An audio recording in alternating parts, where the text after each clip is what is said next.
Qul in kanat lakumud darul akhiratu indallahi khalisatan min dunin nasi fatamannawul maut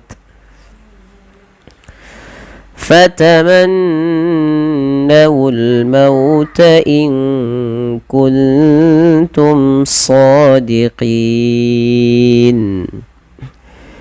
Baik, bismillah, kita uraikan satu-satu. Pada lafal qul in kanat, lafal lam tidak boleh memantul ya. Jangan sampai qul in kanat misalkan seperti itu. Ada kadang-kadang dia memantulkan di lafal huruf lam. Qul itu kadang dia memantul. Usahakan tidak memantul dan mengalir ya sifat lam. Kenapa? Karena dia sifat bainiyah lin umar kan. Qul in kanat, tidak terlalu ditahan suaranya dan tidak tahu diairkan suaranya, tapi dia tengah-tengah. Qul in kanat, ada nun sukun bertemu dengan huruf kaf. Apabila ada nun sukun bertemu dengan huruf kaf, maka kita hukumi dengan bacaan ikhfa hakiki ya. Dan di sini nunnya bagaimana cara membacanya? Samarkan kepada makhraj daripada huruf kaf langsung. Qul in kanat ya. Kemudian pada lafal di sini perlu ditahan nunnya sepanjang 2 harakat baru masukkan ke kaf. Kemudian pada lafal ka ada mad tabi'i ditandai dengan fathah bertemu dengan alif. Kemudian pada lafal ta sukun. Nah, karena tak memiliki 2 sifat yang harus menonjol dalam membacanya, dia tidak boleh memantul. Kanat lakumud misalkan begitu, tidak boleh mantul, dan dia tidak boleh diganti dengan huruf sin misalnya kanas lakumud, kanat lakum misalkan seperti itu. Dia ada sifat yang pertama tak memiliki sifat hams. Yang kedua, tak memiliki sifat yang namanya apa teman-teman? Yaitu sifat syiddah. Nah, ketika kita melafalkan huruf ta ini, yang mana urutan yang harus dibaca? Yang pertama syiddahnya dulu, baru hamas. Syiddah itu tertahannya suara. Kanat baru ya kasih. Kanat sedikit saja tapi dalam hamasnya ya. Kanat lakumud daru. Kemudian pada lafal ad-daru di sini lakumud daru, ini tidak dibaca lakumud daru. Ini alifnya dianggap tidak ada. Dan di sini langsung kita hukumi dengan alif lam syamsiyah, yang dimana alif lamnya diidghamkan, dimasukkan ke huruf dal, langsung ditekan di dalnya yang tasydid. Lakumud darul akhirah. Da ada mad tabi'i lagi, fathah bertemu dengan alif, 2 harakat panjang lafal da. Urunya tebal sebagaimana akhirah nanti ya, kedua-duanya tebal, ra tafkhim. Kemudian al akhirah di sini alnya kita namai dengan alif lam qamariyah. Alif lam qamariyah.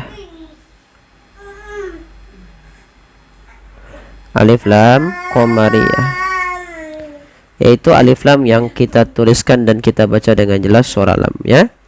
Baru di lafal akhiratu ada bacaan a yang dipanjangkan. Ini tidak boleh dipendekkan ya. Misalkan lakumud darul akhiratu, enggak. Karena apa? Karena di sini a-nya wajib dipanjangkan karena dia ada mad badal, yang dimana mad badal terjadi apabila adanya hamzah bertemu dengan huruf mad, dan sebenarnya di sini ketemu dengan huruf alif, maka a-nya dipanjangkan. Akhiratu 2 harakat.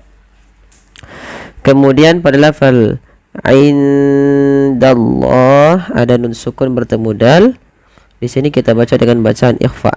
Cara membacanya menyamarkan suara nunnya kepada huruf dal, tidak dibaca indallah tapi dia inda ya, langsung disamarkan kepada huruf dal, ke huruf dal dan ditahan. Indallahi, Allahnya, lafal Allah tetap ditebalkan yaitu lam tafkhim ya. Khalisatan min dunin nas, kha panjangkan 2 harakat karena ia mad tabi'i. Kemudian tam min dunin nas. Nah, di sini pada lafal tam min dunin nas ada tanwin berupa fathatain ya, fathatain atau kita namakan dengan tanwin. Pada dasarnya dibaca khalisatan Karena bertemu dengan mim, tannya dimasukkan ke huruf mim. Nah, ini yang namanya idgham. Idgham artinya memasukkan. Masukkan langsung kepada huruf mim. Khalisatan. Kemudian tahan suara nya sepanjang 2 harakat karena disertai dengan gunnah. Masukkan rongga hidung kita. Kemudian min dunin nas, sama di sini ada ikhfa, ada nun sukun bertemu dal, samarkan nunnya kepada huruf dal sebagaimana inda dan ditahan.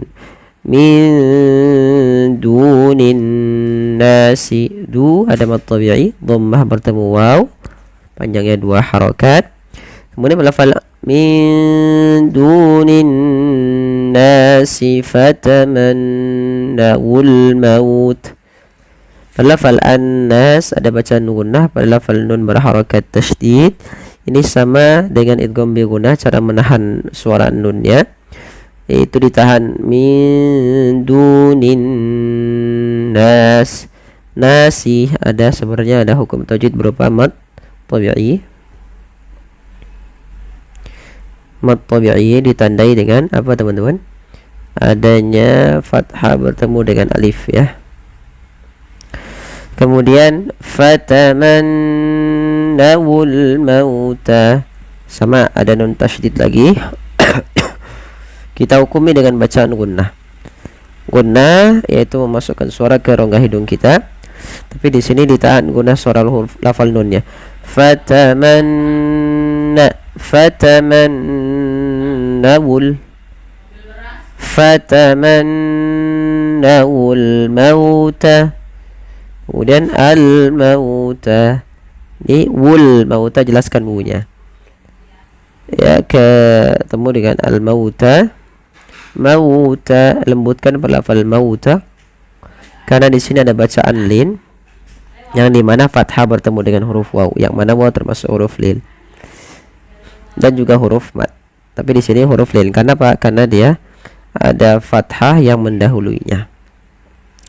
Kemudian in kuntum shadiqin, pada lafal inku nun nun sukun yang tidak berharokat bertemu kaf seperti tadi ya, kul in kanat. Jadi sini kita lafalkan dengan bacaan ikhfa, yaitu menyamarkan suara nunnya kepada huruf kaf, karena izhar itu ikhfa itu kan bacaan antara idgham dengan izhar ya, atau antara izhar dengan idgham. Kalau izhar suara nunnya jelas, kalau idgham suara nunnya dimasukkan. Nah, ikhfa tidak dimasukkan, tidak juga dibaca jelas tapi disamarkan. In kuntum, sesuaikan dengan makhrajnya. Kemudian kuntum sama sesuaikan makhraj ta yang tipis gitu ya. Kemudian tum ada izhar syafawi sebenarnya, yaitu dengan bertemunya huruf mim sukun dengan huruf hijaiyah selain mim dan ba. Melafal shadiqin, tebalkan sodnya karena dia bukan so, dia so ya, shadiqin. Qin ada bacaan mad arid lis sukun yang dengan mematikan suara nun kita, nunnya kita matikan menjadi nun yang sukun. Nah, karena di sini pada dasarnya bukan sukun asli, maka kita namakan dengan sukun arid. Maka dinamakan mad arid lis sukun disebabkan karena ada sukun arid ini, yang mana sebelum sukun arid ada huruf mad berupa ya di sini. Maka di sini kita panjangkan boleh 2 harakat, boleh 4 dan boleh pula 6 harakat. Baik, kita coba ulang sedikit lagi. Qul in kanat lakumud darul akhiratu 'indallahi khalisatan min dunin nasi fatamannawul maut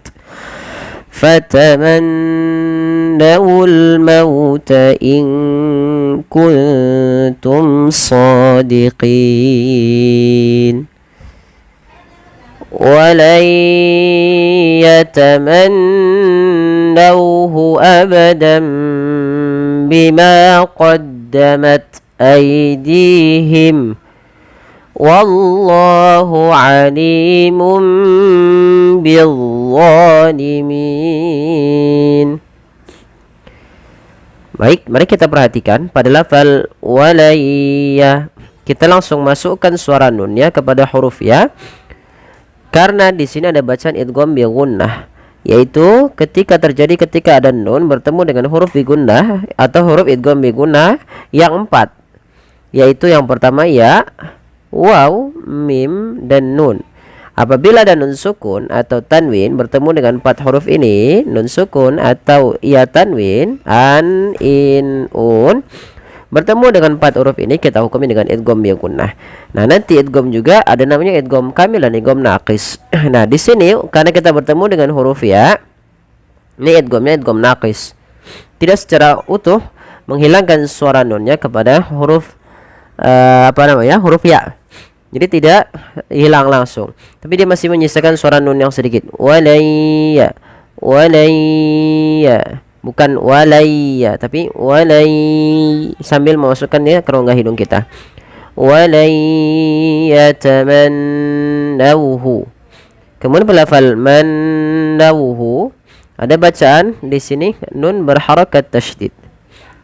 Maka apabila kita mendapati ada nun berharakat tasydid atau nanti mim berharakat tasydid, maka keduanya kita hukumi dengan bacaan gunnah. Apa itu gunnah? Gunnah adalah memasukkan suara ke rongga hidung, sehingga ketika melafalkan nun sambil kalau kita pencet hidung kita nggak bisa bacanya. Maka walayyatamannawhu, nauhu lembutkan karena ia bacaan lin. Kemudian melafal abadan bima. Lafal abadan bima pada dasarnya di sini adalah lafal abadan. Abadan. Seperti ini, ada 2 tanwin. Nah, kenapa ditulis seperti ini? Ini menunjukkan bahwasanya ini bacaan yang satu aja yang kita kenal dengan istilah iklab. Nah, iklab itu membalikkan apa? Membalikkan suara tanwin atau nun sukun berubah menjadi suara mim. Awalnya pakai n, abadan, abadan berubah menjadi abadam. Nah, langkah kedua menahannya sepanjang 2 harokat. Nah, teman-teman, dalam membaca iklab ini ada 2 cara baca para ulama kita, terkhusus ya ulama qura. Itu ada 2. Yang pertama dengan idbaq ya. Yang kedua dengan furjah, tapi kita mengambil yang idbaq karena kami membacanya dengan idbaq, yaitu dengan merapatkan bibir kita. Kalau furjah masih menyisakan sedikit rongga untuk mengeluarkan nafasnya. Maka abadam bima ya, abadam bima. Kemudian melafal bima ada mat tabi'i, yaitu fathah bertemu dengan alif. Panjangnya 2 harakat. Kemudian qaddamat aydihim, qaddamat. Nah, di sini tidak boleh memantul nyetaknya, misalnya qaddamat aydihim tak ya, gitu misalnya memantul, atau menggantinya dengan huruf sa misalnya. Qaddamat terlalu banyak ya, cukup. Nah, pada lafal ta sebenarnya di sini ada 2 sifat yang paling harus kita perhatikan. Yang pertama syiddahnya, syiddah. Yang kedua hamas. Syiddah itu apa? Syiddah itu tertahannya suara. Jadi pertama qaddamat, suaranya tertahan.